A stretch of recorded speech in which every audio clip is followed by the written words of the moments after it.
Dear anxiety, things I remember, faces, surprises, gardens, words, sadness and certainly shocks. Others have been very judgmental about the way my mind works. They have never owned up to their own chaos. Recently, an elderly man said to me that at times his mind ranged from calm to absolute rage. I've had to wait this long before someone wanted to talk to me about it.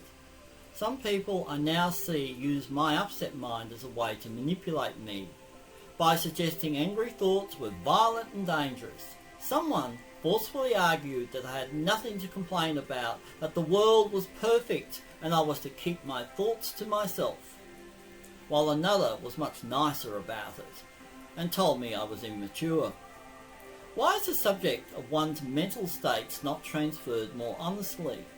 Literature, especially that of modernism, which wrote about madness, despair, mistrust and oppression, opened to me that others did understand. My thought processes work through times when my calmness is a total emptiness. It is a void. There are times when I am in so much anger. Then there are the times, a time of fear, a time of anxiety, and a time of wanting no more life. My anxiety is growing worse with age. In earlier years, I might have felt anxious because I did not know what to do in the situation I was in.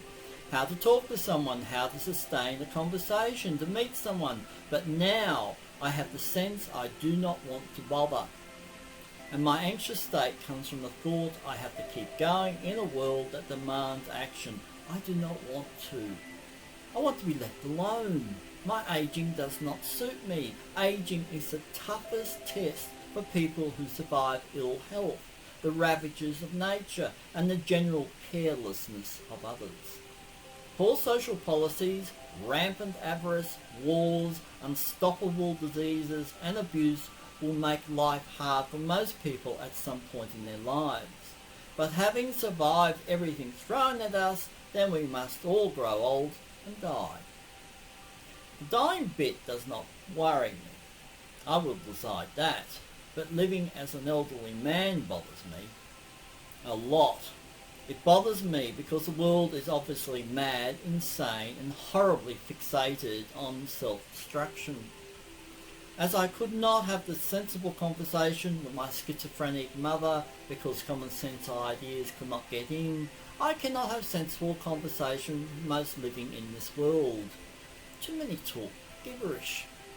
I like talking to you because we share a hateful sense of the world, said the stripper, now uni student, but dropped me after the course finished.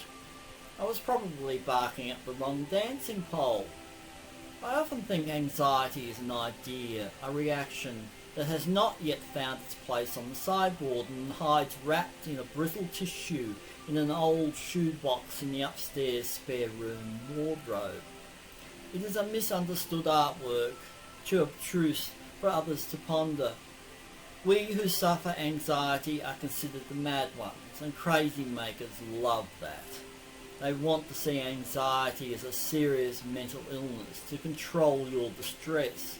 Rather, it is life, a completely insane creation of dogma and power plays which causes anxiety's responses. Anxiety is never helped by bullying retorts. It makes it fodder for the aggressive types that see a use for everything and everyone. We are finding out that the more we try to share with other people, the more opposition there is. The populist leaders presently who rule everywhere use anxiety as a tactic for power. We have to feel shame because we were programmed by everyday society values. However, that game plan turned out badly, as the shrapnel hurts other groups. Attacking one harmless group makes it too easy to attack another group. One battle will give way to another and another, and there are anxious people who live to fight because that is the only defensive posture they know. They mirror the wider world. I am a being of two worlds. I am between Asperger's syndrome and my wounded humanity that sees an issue as black and white.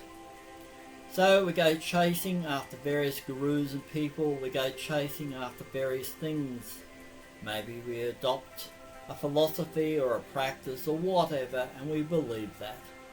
That is our way to some contentment, but it riles others. What a sack of disappointment one is reaching into. No gift to be had, just a bite from a viper. Fight or flight. Yours sincerely, Robert. Thank you for listening.